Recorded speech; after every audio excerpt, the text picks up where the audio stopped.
There was a boy named Aaron who grew up in a tiny worn-down house at the edge of town, a place where cold winds slipped through the cracks. And every morning felt like a reminder of the life his family struggled to survive. His clothes were hand-me-downs, his shoes were torn, and some nights he went to sleep on an empty stomach. But his eyes always carried a spark brighter than anything around him. While other kids talked about vacations or new gadgets, Aaron talked about his dream becoming an engineer and building things that could change the world. People laughed, gently at first, then openly. "Kid, you can't even afford a real backpack. Dreams like that aren't meant for people like you." But Aaron held on to that dream as if it were the only thing keeping him warm.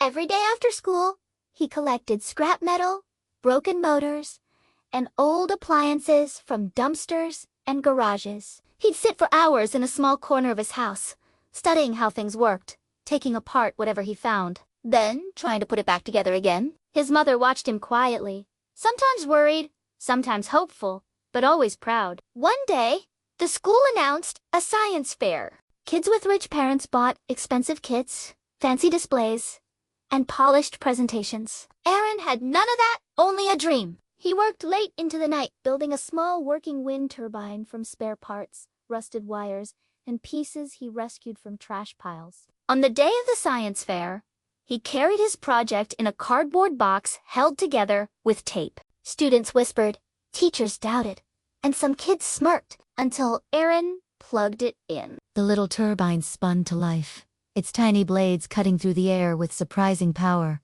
lighting up a small bulb. The room fell silent. Judges walked closer, stunned.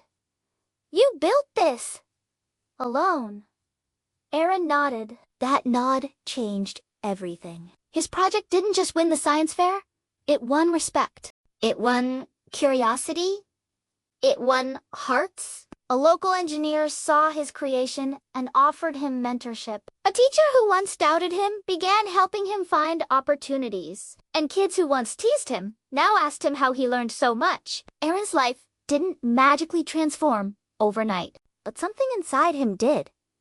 He began to believe that poverty wasn't his identity, it was just the starting point of his story. His dream was bigger than his circumstances, bigger than the world telling him no, bigger than the hardships he woke up to every single day. And years later, when Aaron finally walked across a stage to receive his engineering scholarship, he looked at his mother with tears in his eyes because he had proven something greater.